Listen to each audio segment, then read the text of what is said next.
Suzuki Hustler hybrid 660 cc Japanese car जिसमें projection headlights, high mounted brake lamp, 4 speed transmission के अलावा interior को सफर के लिए बनाया गया है मजीद कंफर्टेबल।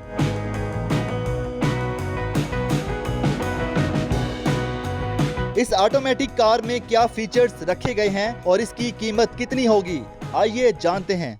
उर्दू पॉइंट की वीडियोस देखने के लिए हमारा चैनल सब्सक्राइब कीजिए और बेल के आइकन पर क्लिक कीजिए ताकि आप हमारी तमाम आने वाली वीडियोस से बाखबर रह सकें। अस्सलाम वालेकुम, उर्दू पॉइंट में खुशामदीद। मैं हूं आपका मिसबान उस्मान भट्ट। नाज़रीन, आज हम आपके लिए जापान में 660 सीसी कामयाब गाड़ी हैचबैक हसलर 660 सीसी हाइब्रिड गाड़ी का रिव्यू लेके आए हैं। इस गाड़ी को जापान में काफ़ी पसंद किया गया है क्योंकि इसकी जो शेप है बिल्कुल वैसी जैसे कि होंडा N1 की है। आपने देखी होगी होंडा N1 की तरह फ्रंट लुक है, हेडलैम्प्स हैं और इसकी जो लंबाई है बिल्कुल वैसी है। इसके रिव्यू की तरफ चलते हैं, आइए हमारे साथ।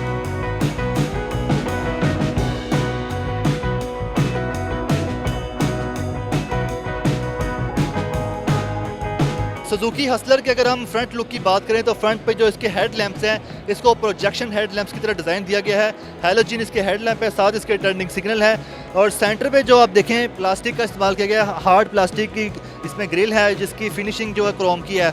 यहाँ पर आपको सुजुकी का मोनोग्राम मिल जाएगा, यहाँ पर आपकी नंबर प्लेट लग जाएगी, ये आपका रेडिएटर है और इसके जो लिप्स हैं उसमें भी प्लास्टिक का इस्तेमाल किया गया है, लेकिन इसकी बिल्ड क्वालिटी काफ़ी अच्छी है।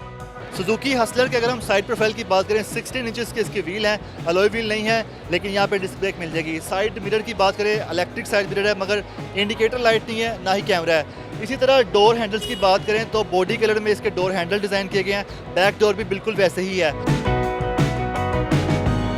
सुजुकी हसलर की अगर हम रियर साइड की बात करें तो रियर साइड पे सबसे पहले आपकी नज़र जाएगी हाई माउंटेड ब्रेक लैंप है, यहाँ पे आपको वाइपर मिल जाएगा, ब्रेक लैंप है, इसके अलावा आपकी जो कि बैक लाइट्स हैं वो साथ दे दी गई हैं, पार्किंग सेंसर है, यहाँ पर आपकी नंबर प्लेट आ जाएगी और यहाँ पर आप देखें तो हसलर की बैचिंग है, बिल्कुल नीचे लिखा हुआ है हाइब्रिड जो कि इसका वेरिएंट है। और इसकी जो एग्जॉस्ट की बात करें तो बिल्कुल सिंगल एग्जॉस्ट है और बैक साइड पे इसके यहाँ पर नंबर प्लेट आपकी लग जाएगी। ट्रंक स्पेस की बात करें तो ट्रंक स्पेस बिल्कुल ज़्यादा नहीं है, कंजस्टेड है, मगर सीट्स को आगे पुश करके जो इसकी स्पेस है इसको क्रिएट किया जा सकता है। 5 सीटर गाड़ी है और चलते हैं इसके इंटीरियर में, अब आ जाए।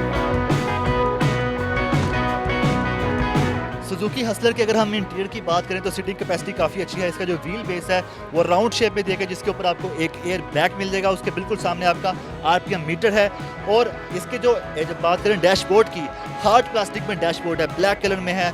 बाहर से जो इसका कलर है वो डिफरेंट है, अंदर से डिफरेंट है, 2 कलर्स का कॉम्बिनेशन दिया गया है। इसी तरह यहाँ पर आपको ड्राइवर सीट पे एक कप बॉक्स नज़र आ रहा है और यहाँ पर आपको ट्रिप की ऑप्शन है, इन्फो की ऑप्शन है। इसके अलावा आप प्लस माइनस में इसके जो ब्राइटनेस है उसको भी अप डाउन कर सकते हैं। अगर आपके इसके डोर्स खुले हुए हैं, 1 2 3 4 जितने भी खुले हैं, सामने आपको इन्फॉर्मेशन आ रही होती है कि आपके डोर्स ओपन है, इसको बंद कर ले या ठीक से ना बंद हुए हो। इस पर स्टीयरिंग पर आपको मिल जाएगा तमाम डिजिटल कंट्रोल और इसके डैशबोर्ड की बात करें तो यहाँ पर आपकी LCD के लिए ऑप्शन दी गई है। LCD यहाँ पर अभी मौजूद नहीं है चूँकि अभी तक इसको लॉन्च नहीं किया गया। और ड्राइवर सीट की अगर हम बात कर लें तो आपको तमाम मास्टर कंट्रोल मिल जाएंगे ड्राइवर सीट के डोर पे, जिसमें आपके विंडो कंट्रोल है, डोर्स कंट्रोल्स है, साइड मिरर है, उसको कंट्रोल करने के लिए आपको तमाम फंक्शन यहाँ पर नज़र आ रहे हैं। इसी तरह अगर हम बात करें फ्रंट व्यू की तो फ्रंट आपको काफ़ी वाइड रेंज लुक नज़र आएगी। गाड़ी को ड्राइव करते हुए सामने काफ़ी अच्छा व्यू आपको आएगा, जहां पर आपको एक रीडिंग लैंप्स भी मिल जाएगा। इसके अलावा आपको बैक मिरर मिल जाएगा, वैनिटी मिरर मिल जाएगा जो आपको दिखा भी सकूं मैं। और इसी तरह अगर हम बात करें आर्म रेस्ट की तो ये जो सीट है, जो ड्राइवर सीट है उसके साथ ही आर्म रेस्ट है, अगर इसको फोल्ड करके आप अपने आर्म को रेस्ट भी दे सकते हैं। पैसेंजर सीट की बात करें तो ड्राइवर सीट और पैसेंजर सीट में काफ़ी डिस्टेंस है। पैसेंजर सीट के सामने जो आपको स्टोरेज कैपेसिटी नज़र आ रही है, आमतौर पर गाड़ियों में यहाँ पर एक बॉक्स होता है लेकिन ये ओपन स्टोरेज कैपेसिटी है, जहाँ पर आपको 2 विंडो के लिए ग्रिल मिल गई है क्लाइमेट कंट्रोल के लिए, एक आपकी सेंटर में, एक आपकी ड्राइवर सीट पे है। और पैसेंजर सीट की जो सीटिंग है वो भी काफ़ी ज़्यादा डिस्टेंस के साथ है और तमाम सीट्स आगे पीछे मूव हो सकती हैं। स्टीयरिंग को भी हम अप डाउन में मूव कर सकते हैं। इसके अलावा इस गाड़ी में 4 स्पीड ट्रांसमिशन है और ट्रांसमिशन के बिल्कुल साथ आपको यहाँ पर थोड़ी सी स्टोरेज कैपेसिटी मिल रही है। 12 वोल्ट की सॉकेट कनेक्शन है और यहाँ पर आप अपने म्यूजिकल कंट्रोल को भी यहाँ पर से ऑपरेट कर सकते हैं। इसकी अगर हम बैक सीट्स की बात करें तो बैक सीट पे काफ़ी अच्छी सीटिंग है, चूँकि सुजुकी की जितनी भी गाड़ियाँ हैं, आल्टो है, वैगनार की बात की जाए तो उन इस लिहाज से काफ़ी ज़्यादा फेमस है कि सीटिंग कैपेसिटी काफ़ी अच्छी होती है। लेग स्पेस देखिए कितना ज़्यादा डिस्टेंस है। और बैक सीट्स की बात करें, यहाँ पर 3 लोग बासानी बैठ सकते हैं, लेकिन वैसे ये 2 लोगों के बैठने के लिए बनाई गई है। तमाम सीट्स पे सीट बेल्ट्स मौजूद है। डोर्स की बात करें तो मैनुअली भी कंट्रोल कर सकते हैं, वैसे ड्राइवर सीट पे मास्टर कंट्रोल मौजूद है। इसके अलावा जो जितने भी डोर्स हैं वहाँ पर आपको स्पीकर मिल जाएगा। बैक सीट्स पे आपको यहाँ पर कोई लाइट नहीं नज़र आ रही, लेकिन ये जहाँ पे आपकी डिग्गी है वहाँ पे एक आपको रीडिंग लैंप्स मिल जाएगी। लेकिन यहाँ पर बैक सीट्स पे कुछ नहीं है, ना आपको यूएसबी कनेक्शन यहाँ पर दिया गया, ना आपको कोई जो उसके अलावा जो क्लाइमेट कंट्रोल के लिए कोई ग्रिल होती है वो भी ऐसा कुछ नहीं दिया गया।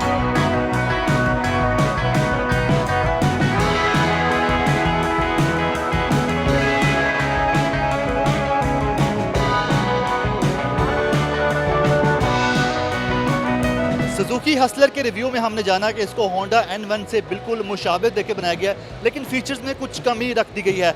और इसकी प्राइस के बारे में बात करें तो अभी तक इसकी प्राइस पाकिस्तान मार्केट में कोई नहीं बताई गई, मगर expected price 35 lakh to 40 lakh के मिड बिटवीन हो सकती है, मगर डिपेंड करता है डॉलर रेट पे, क्योंकि ये जापानी गाड़ी है और डॉलर के रेट में उतार चढ़ाव से इसकी कीमत में भी उतार चढ़ाव आ सकता है। अपने मेज़बान उस्मान भट्ट को इजाज़त दीजिएगा। अल्लाह हाफ़िज़।